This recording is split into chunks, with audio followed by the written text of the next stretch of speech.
Here's a nice driving video along this backcountry road along the banks of the Kanawha River. Interesting fact, this stretch of road here didn't used to be paved. It used to be a dirt road and pretty rough. But it's been paved, and I can't remember if the guardrails there or not. My sister came here years ago.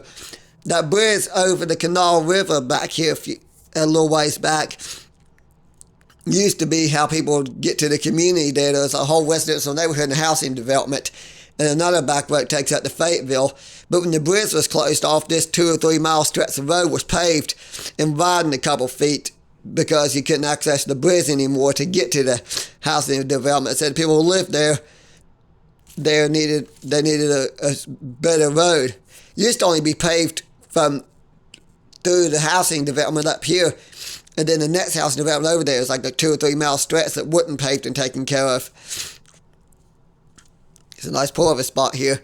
I will remember that for the future because I didn't know that pullover spot on the way up to where that bridge is, and that one railroad crossing where Jackson's Drones films a lot of his videos. So I remember in the future maybe come here, park there, walk along the road a little piece to another spot up here where I know is a good place to film trains. Because right in this curve would be a great spot to film trains. But that's only pull over spot in this stretch where you can pull over next to the tracks, where there's a good view. So I'll point that out. This is interesting though. I think me and my sister was on this road once years ago. I forget what year it was. Of course, I didn't have my YouTube back then. I think I knew about YouTube back then. I just wasn't doing YouTube videos back then. I want to say 2014, 2015. It's 2025 and I'm doing this video. If I had my YouTube back then, I'd probably be making a lot of money at YouTube right now. At that cave, I remember we found a box there when we geocached them one time. I wonder if I still do that. The whole geocache box thing. Where you have to look and find stuff. You look for the clues and then you find the box and you just let people know that you found it. And you write your name on there and the date that you found it. And then you go on about your day. I haven't done that in years. I guess they still do it. Here's an interesting area, by the way. These rock cliffs.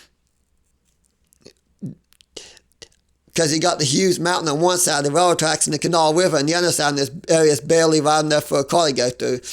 Which means this road must have been blasted into the side of the mountain years ago with dynamite or something.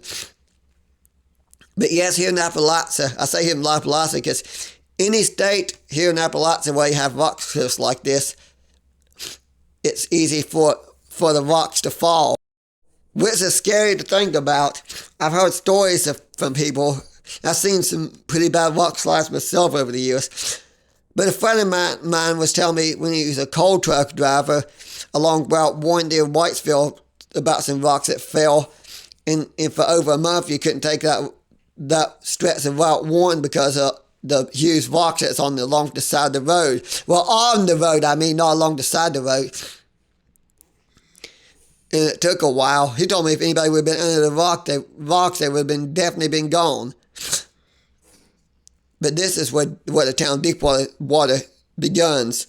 And back before they closed that bridge off, probably from that last house on behind me, the road was not paved and taken care of. But from that last house on up to where coming to downtown Deepwater was taken care of. So there's a 2 or 3 mile stretch of road that wasn't paved at all. They only take care of it. They kept both ends paved though. But this is the community of Deepwater. It's not much in Deepwater. A lot of houses and a couple abandoned storefronts. We had to go all the way into Montgomery for any stores here. Because the nearest stores in Montgomery, you got a dollar store. You got $2 stores. You got the Dollar General Market plus I forget what they call it, Super Dollar Store and a Go Mart. Was ain't very much. Of course, you got a United Bank down there in Montgomery.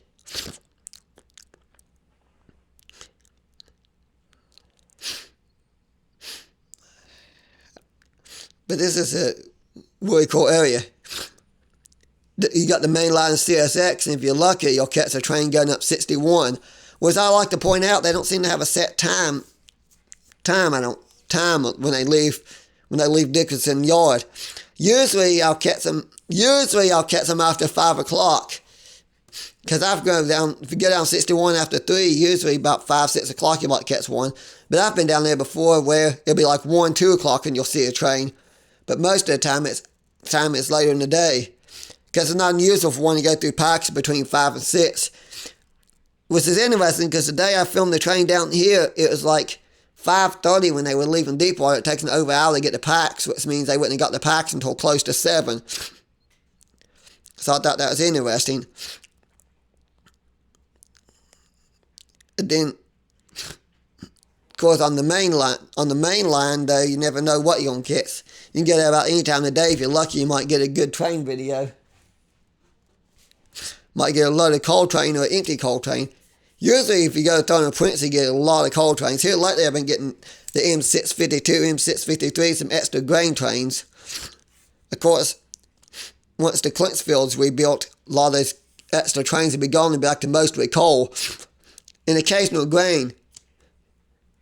On a normal day in Thurman, when you don't have the reroutes, you get mostly coal trains, the L211, L212, and the occasional grain train. But you got a lot of reroutes right now, so I've been enjoying the reroutes. This is interesting, because I say in a couple more months, they'll have that Clintonville line complete and open again. It's interesting to spend millions of dollars to rebuild that rail line when they could run the trains through the New Gorge near my house just as easy. Although I do got some customers along that stretch of line. I don't think I got a lot of customers, but I might be wrong. Oh, by the way, that's the beginning of the Virginian main line. Years ago, like over 100 years ago, the Virginian started as a little mine spur going to haulers, and some mines in the haulers, and the company would bring the trains back down for Chesapeake, Ohio. And over time, they kept expanding and became the Virginian Railway, which became a Class 1 railroad until it's taken over by Norfolk Southern in 1959. In fact, I was supposed to do that history documentary. Don't used to hang out with me, and DNA Vince has never done his history documentary on it. Oh well.